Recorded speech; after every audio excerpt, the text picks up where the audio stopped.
হাসপাতালে চিকিৎসাধীন BNP chairperson Begum Khaleda জিয়ার রোগমুক্তি কামনায় সারা দেশে বিভিন্ন পর্যায়ে দোয়া অনুষ্ঠিত হয়েছে।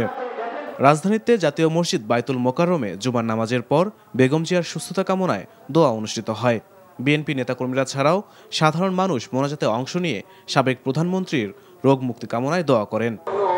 নয়াপল্টনে বিএনপির দলীয় কার্যালয়ে বাদ জুমা খালেদা জিয়ার রোগমুক্তি কামনায় মিলাদ ও দোয়া মাহফিল অনুষ্ঠিত হয়েছে।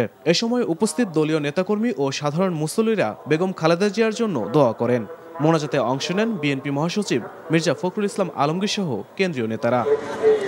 কুড়িগ্রামে জুমার নামাজের পর বেগম খালেদা জিয়ার সুস্থতা কামনায় দোয়া ও মোনাজাতে অংশ নেন বিএনপির সিনিয়র যুগ্ম মহাসচিব রুহুল কবির রিজভী সহ নেতাকর্মী ও সাধারণ মানুষ।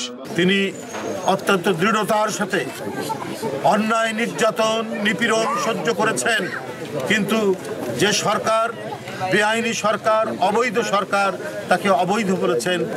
দেশের প্রতিটি শ্রেণী পেশার মানুষ আল্লাহর কাছে কাঁদছে যে আল্লাহ দেশনেত্রী বেগম খালেদা জিয়াকে সুস্থ করে দাও।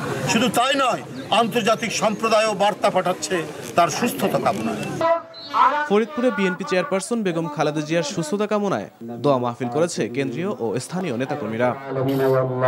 বেগম খালেদা জিয়ার রোগমুক্তি কামনায় সিলেটের হযরত শাহজালাল রহমতুল্লাহর দরগায় দোয়া ও মিলাদের আয়োজন করে জেলা বিএনপি।